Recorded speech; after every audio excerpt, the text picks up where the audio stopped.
Itangazo ry'urunani mbogoragihugu Sereni Ngerarugamba kuri uwo munsi twibuka amasezerano y'ubumwe bw'abarundi.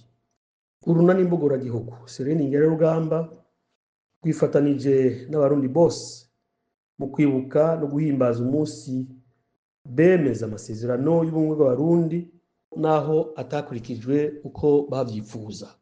Barundikazi, twibutse ko abashingantahe n'abapfasoni bari bicariye igikorwa cyo kwandika ayo masezerano bashirije urwandiko rwari gutuma abarundi bava mu ndyane Uburundi bwagumyemwo kuva kwikukira.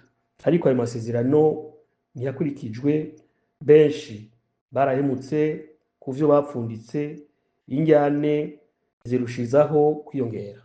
Barundikazi, uyu munsi urunani mbogoragihugu Sereni Ngerarugamba twarahagurukiye ikibazo cyo guta akaranga ku Murundi cyazanywe n'abakavamahanga bishimikije ya politike yabo yo gucanishamo abantu kugira bashobore kubatwara divize purenye, gukundwa kaza akagwi k'abategetsi batitayeho inyungu z'abanyagihugu.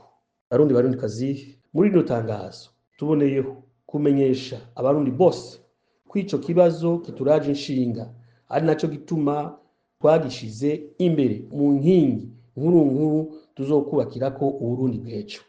Gusubiza agateka zina Murundi wese ko kwitwa Umurundi atise Umuhutu, Umututsi, Umuganwa canke Umutwa, ngiyo nkingi ya mbere. Atabumwe hagati y'abarundi bose, umwe wese adatahura ko abarundi bategerezwa gusenyera ku mugozi umwe, nta terambere rishoboka. Barundikazi, birakenewe rero ko umunyagihugu wese abanza gutahura icatumye ubumwe bw'abarundi busambuka kandi kera bwari bukomeye. Ni ngombwa kumenya ingene akaranga ko kwitwa Umurundi gakwiye guta agaciro kugira tumenye ingene twokagarukira. Ica mbere twomenya nuko bakava amahanga b'Abadagi n'Ababirigi bafukamye munda Uburundi n'u Rwanda mu myaka ishika 50 yose. Bakoze ivyigwa bitari ivyo byo gutandukanya abanyagihugu, babapima amazuru, baravye ingene basa, ingene bareha n'ibindi. Ari ivyo vyabaye imbarutso yo kwerekana ko abantu atari bamwe, ko hariho abaruta abandi. Baciye banatangura gukumira bamwe, haba mu ntwaro no mu mashuri. Ivyo navyo vyatumye abanyapolitiki batangura kurabana y'ingwe. Indyane zishimikiye ku moko mu gihe cyo kuronderera intayo yo kwikukira igihugu n'abanyagihugu. Ni muri ico gipfungu cyo kutagira intumbero imwe ku buzima bw'igihugu hanagandaguwe umwami Rudahigwa w'u Rwanda n'umuganwa Rudoviko Rwagasore w'Uburundi. Ubumwe n'akaranga k'u Burundi kaba karatosekaye bikomeye. Umukoroni abarashitse kuco yashaka. Ica twibagira nuko Uburundi bwamanye intwaro zame zirondera gusubiza hamwe abarundi, naho umukoroni yakora uko ashoboye ngo ico ducanishamwo ashobore kwigarurira igihugu vyoroshe.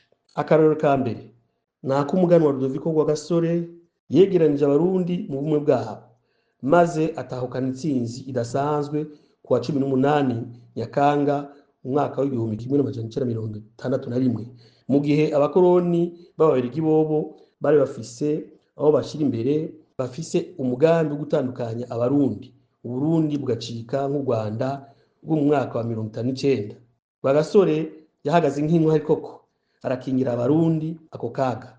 Ni naco gituma bace bamugandagura kuko yarahejeje kuburizamwo uwo mugambi mubisha w'Ababirigi.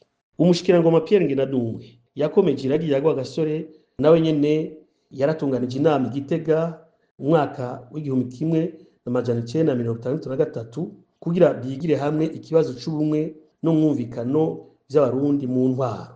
Ico ciyumviro ciza nticabujije ko abanyapolitike bamwe bicamwe imigwi itarabana ryiza yiswe ya Casablanca na Monrovia.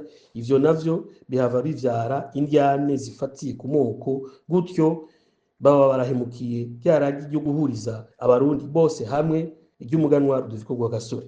Hagati y'umwaka w'igihumbi kimwe n'amajana 965 n'igihumbi kimwe n'amajana 991 Uburundi bwarahungabanye bikomeye, amacakubiri agira ku ntambwe y'ubwicanyi bufise intumbero y'ihonyabwoko. Amasezerano y'ubumwe bw'abarundi yo kuwa 5 Ruhuma 1991 yaje nk'inyishu yo kugerageza guhagarika izo ndyane zaterwa n'abanyapolitike batagira ico bibanga, barondera gusa inyungu zabo. Ariko aya masezerano yamaze umwanya w'urume rumara, kuko umuzo w'imigambi myinshi wakurikiwe n'igandagurwa ry'umukuru w'igihugu Melchior Ndadaye nyuma y'amatora y'umwaka w'igihumbi kimwe n'amajana 993 vyaje guhuhura n'ivyahuha.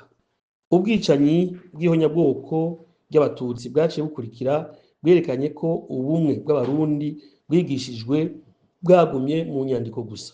Guhera ico gihe abarundi ntibigeze basubira kumva ko ari abavandimwe, akaranga ko kwitwa umurundi karatakara, ikumirana injyane zifatiye ku moko, ku migambwe n'intara n'ibindi biriganza mu gihugu gushika no musi. Barundi kazi, Uburundi bugeze ahatemba mu bisata vyose kubera amabanga y'igihugu ntashingwa umuntu baravye icazi kandi ashoboye, ahubwo ikije imbere ya vyose n'ubwoko n'umugambwe akomokamo. Intwaro ihari uyu munsi yarishe nkana kakaranga ko kwitwa umurundi, icanishamwo abonse rimwe. Ngaho rero aho tugeze. Barundi kazi, noneho kugwiki ngo dusubirane akaranga ko kwitwa umurundi, twubaka igihugu c'abarundi bose. Mu runani mbogora-gihugu Senengerarugamba twabanje kwiheza neza icatumye ivyageragejwe vyose mu ntumbero yo kunywanisha abarundi bitigera bitera intambwe imbere. Igikuru nuko inyishu zose zageragejwe zitigeze zishira imbere kubanza kugarukana akaranga ko kwitwa abarundi no kumva ko dusangiye impetso imwe, Uburundi basokuru bubatse imyaka n'imyaka bakongera bakabuturaga. Twisunze iragi ry'umuganwa Rudoviko Rwagasore yapfiriye kwikukira kw'igihugu, yatsindiye kubera kwegeraniza hamwe abanyagihugu bose mu bumwe bwabo no mu iterambere. Urunani mbogora-gihugu Senengerarugamba twashimye kubakira intumbero yacu yo kubogora igihugu ku nkingi ikomeye yo kugarukira akaranga ko kwitwa umurundi, réhabilitation de l'identité murundi et la conscience de la citoyenneté murundi. Abarundi dufatanye mu nda twese tukagira indongozi imwe, nta nkeka ko twokubaka Burundi buteye igomwe tuzoraga abana bacu. Ntaco buza ko iterambere twifuza kuri twese tworishika ko mukanya isase. Barundi kazi, igihe niki. Igihugu cacu kiradukeneye twese. Duhinduke, duhindura abandi. Niharambe ubumwe bw'abarundi, niharambe agateka ko kwitwa abarundi twarazwe na basokuru, niharambe abarundi n'Uburundi bwacu. Murakoze. Kubwa Senengerarugamba, Mugwengezi Shovino, umuvugizi.